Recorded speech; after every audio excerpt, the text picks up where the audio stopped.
welcome to Malaysia Kitchen Australia. I'm MK reporter and I'm here with our ambassador, Alvin Quah. Welcome, Alvin. Good to see you again. Now tell me, what are we cooking today? We're making a seafood laksa, so from scratch. Yum, from scratch. That sounds like really hard work. No, this is really easy. All my stuff, all my recipes are really easy. It's all about getting the right balance, the right ingredients, and you're ready to go. Well, Aussies love our seafood, so I'm really looking forward to this, a seafood laksa. I won't get in your way. Great. Away you go. Let's do it. So we're going to start making my laksa today. It's a seafood laksa. Let's start making the paste from scratch. So we've got some garlic and ginger. So all it goes into the food processor. We've got some candle nuts here. Now that's been soaking in water for a bit just to soften it a little bit. Now candle nuts are really good for laksas. They give it that creaminess into it. Like if you can't find candle nuts, try harder. But if you really can't find candle nuts, then you can use macadamias as well. So nice and Australian. So we can actually add some, we're going to add some chopped onions. So this is just roughly chopped. So they're all just going to go in there. Some small bird's eye chili. So these are, I'm leaving the seeds on because we like spicy food. So we're going to check that in. We've got some dried shrimp as well. Now dried shrimp, again, seafood laksa. The laksa paste itself is actually it's just an intense seafood paste. So we're going to add the dried shrimp. We're going to add some turmeric powder. So this gives it that color, about a teaspoon. We're going to add some lime rind. This gives it that lovely sort of fresh citrusy flavor. Now Vietnamese mint, so we need a good bunch, so about a tablespoon. Now we're going to add the shrimp paste. Now we're only going to add 1 teaspoon. So we're not going to add the whole block. Now this, if you want to, you can actually toast them fairly gently on the flame. So that gives it that extra sort of toastiness, but you don't have to. We've also got some coriander powder, also a teaspoon we're going to add in. I think that's all. So we're going to put a little bit of oil to lubricate it and then we're going to grind it all together and then that's going to be our paste and then we can start making the laksa. So just about a tablespoon. Now, we're going to start whizzing.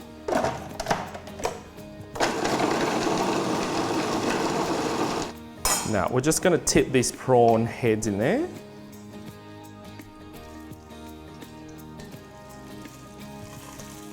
So it smells nice and sort of pointy. Now, if you can see, it slowly changes color to this nice sort of orangey, sort of gold sort of prawn oil. And that's what you want. So there'll be a lot of splattering. So if you're a kid trying this at home, do it under adult supervision. So we're all done with head now. And this is a great way, if you don't eat the heads, this is a great way to actually use it. You know, like we're talking about sustainable eating these days and we want to use the beast, you know, from head to toe. So why not use the prawn heads as well? So add the paste.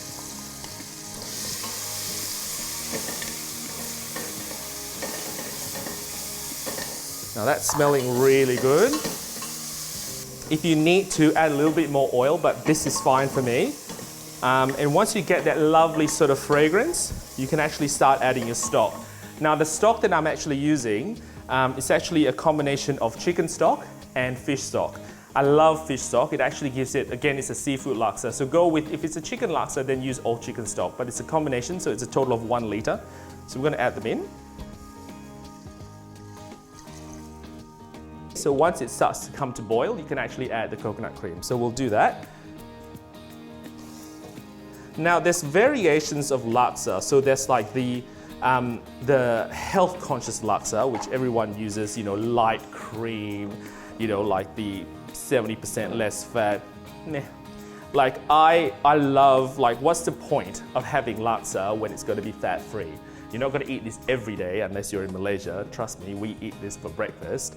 And God, it's good. So we're going to bring that to boil as well. And then once that comes to boil, we'll start adding all the other ingredients. So the prawns, the fish balls, the tofu puffs. But now is when the balancing sort of starts. So you want to taste it. Now, if you taste it right now, it's going to be fairly creamy. And it's going to be fairly, you know, kind of raw, so it's not ready yet. So this is when you start adding little bits and pieces. So you add by splashing a couple of drops of fish sauce. When a couple, I mean, you know, about a minute of splashing. So we're going to add a bit of sugar to flavor that. And then we're going to squeeze some lime juice in. Just been sitting there. So the idea is you want to find a balance. So when you're actually flavoring, you kind of need to sort of go, okay, that needs a bit more fish sauce, so that needs a bit more salt. Now then we're going to add the prawns in.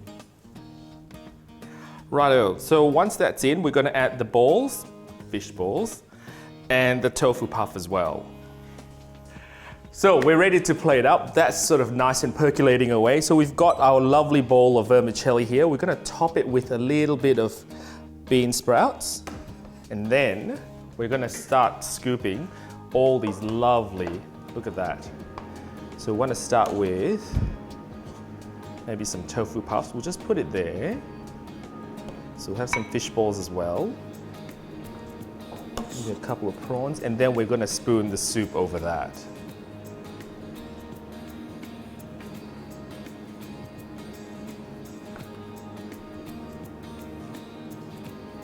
Now, then we're going to top it with a little bit of coriander, a bit of shallots, and if you do want for a bit more contrast, we can add a bit more bean sprouts. So there you go. How easy is that? Seafood laksa, Alvin style.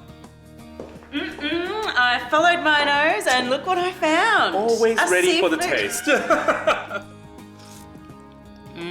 Good? Where's mine? To try some amazing Malaysian cuisine, make sure you head to your local Malaysian restaurant. All restaurants listed on malaysiakitchen.com.au. And you can keep up with all the action on our Facebook page, facebook.com/MK Insiders.